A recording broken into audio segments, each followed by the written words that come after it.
I inherited 47 acres of untouched Colorado forest from my grandfather. 47 acres he tended like a living thing. He bought it in 1971, paid cash, recorded every tax, every repair, every detail in leather ledgers that still smell like pipe tobacco. After he passed, the land became mine, legally and unquestionably. But life doesn't pause when you inherit something valuable. Divorce, work, kids leaving for college. It all caught up to me. I didn't visit the land for 3 years. But I paid my property taxes on time every April. Always. So when I finally drove down that old fire road to scatter his ashes, I expected pine trees, quiet, maybe a fox running across the path. What I found instead made my foot slam on the brakes. Where my forest once stood, there was now a full suburban subdivision. 96 homes, paved streets, street lights, lawns, sprinklers. Moving trucks lined the cul-de-sacs. Someone was unloading a patio set onto what used to be an elk trail. A giant stone sign read, Ridgeline Heights, A. Whitmore Luxury Community. A security guard strutted toward me, suspicious. When I said I owned the land, he laughed outright. Then she appeared, Cassandra Whitmore, HOA president. White linen, diamond watch, permanent smirk. She looked at me like I was gum stuck to her heel. Sweetheart, she said, your claim is worthless. This land was abandoned. It's ours now. That was the moment I realized this wasn't a misunderstanding. It was a theft engineered by professionals. Cassandra didn't stop at condescension. She escalated immediately. She pulled out her phone and snapped a photo of my license plate like she was documenting a trespasser. Just in case you try to vandalize anything, she said. The implication was clear. People like me were dangerous. People like her were righteous. I tried to explain. I told her about my grandfather. I told her I had the deed, the tax receipts, everything. She didn't blink. Your documentation doesn't matter, she said, making air quotes she absolutely didn't need. Our lawyer confirmed the land was abandoned. Adverse possession. Done deal. She flashed a smile that wasn't a smile. It was victory. How many homes are sold? I asked. All 96, she replied proudly. 16 million in pre-construction sales. Families move in next month. She said it like a threat, and she wasn't finished. If you show up again, I'll call the sheriff. This is a closed community. My land. Closed to me. I drove home shaking. But the moment I stepped into my kitchen, I pulled out every document my grandfather had left behind. His deed, the tax receipts, the plat maps, the county records. My grandfather wrote one note inside the deed. Don't let the bastards take what's yours. I wasn't going to. The next morning, I called Cassandra's attorney. His receptionist told me he was expecting my call, as if this was all routine, and offered me a $15,000 nuisance settlement if I signed away my rights forever. $15,000 for $4 million worth of land. I hung up. I needed a real attorney, one who scared other attorneys. My friend Marcus recommended someone he called the nuclear option, a property attorney named Lydia Chun. Her reputation? She once beat a railroad company so badly they offered her a job just to stop her from destroying them in court. That's exactly the energy I needed. Her consultation fee was $500. Money I really didn't have, but I paid it. Her office looked like the kind of place where bad news was delivered and justice was forged. She listened to everything without interrupting. When I finished, she asked one question. Do you have the tax receipts? I handed her the stack, 47 years of payments.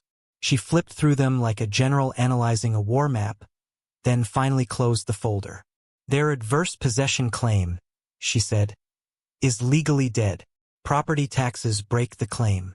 So I get an injunction? I asked. You could, she said. But here's what I would do instead. She leaned forward. And you're going to think I'm insane. I waited. Let them finish construction. That was definitely insane. She explained. If you stop them now, they'll declare bankruptcy, stall for years, bury you in litigation, and blame you for the 96 families who bought homes. But if you let them finish, then file for declaratory judgment, You don't just own the land. You own the houses. All of them. I stared at her. Every nail they hammer, she said, is adding value to your lawsuit. What if they win somehow? They won't. But even if they did, you've already lost the land. Waiting costs you nothing. Acting prematurely costs you everything. She was calm, clinical, terrifyingly confident. I swallowed hard. How much will this cost me? 40 to 50,000 in legal fees, she said bluntly. But the court will force them to pay it when we win. I had 12,000 in savings. My truck needed a new transmission. My daughter's tuition was due. But I heard my grandfather's voice. I hired Lydia, and the war began quietly. Twice a week, I parked on the public road outside Ridgeline Heights and recorded everything. Contractors pouring concrete, plumbers hauling coils of PEX, electricians pulling wire, the smell of fresh lumber mixing with diesel. Every visit was documented with timestamps, GPS, and photos. Cassandra noticed. The third week she called the sheriff on me. A deputy pulled up behind my truck. He was young, uncomfortable, caught between doing his job and pleasing campaign donors. She says you're harassing them, he said. I'm on a public road, I replied. He ran my plates, came back looking apologetic. Just keep your distance, okay? She donates a lot to the department. I kept filming. Then came the code enforcement officer, responding to a report that I was operating an illegal dumping site on my parcel. We walked the perimeter. Nothing but manicured lawns and illegally built homes. Someone's wasting our time, he said. Who filed the complaint? I asked. He sighed. Came through Whitmore Development's office. Every week, a new tactic. Anonymous calls. False reports. Cassandra glaring from across the subdivision like I was a wildfire. But every time they acted, they created evidence Lydia could use. And she loved evidence. Let them dig, she told me. Every shovelful is another nail in their coffin. So I kept documenting, kept visiting, kept enduring the harassment. And just when I thought it couldn't escalate any further, it did. Lydia needed intel. So I dove into county records like a detective who hadn't slept in days. I found everything. Whitmore Development LLC was registered in Delaware. A classic move for people with something to hide. The financing came from a company run by Cassandra's husband, Preston Whitmore. A man sued multiple times for real estate fraud, construction defects, and something called investor deception. Each case had been sealed. I kept digging. The county's permit file listed the land as formerly tax delinquent. Except, I had the receipts proving it wasn't. But the biggest bombshell was buried deep in the records. The HOA had filed an adverse possession claim, but never completed it. They'd skipped the court judgment entirely. They simply filed, then sold homes as if the claim had passed. That was criminal fraud. I sent everything to Lydia. She called me back faster than I thought humanly possible. They've done this before, she said. 7 times. All small towns. Elderly landowners. Weak records.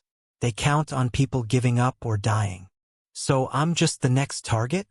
No, she said slowly. You're the first one who has the paperwork to destroy them. And we will. But destroying them wouldn't be simple. Because they were about to launch their nastiest attack yet.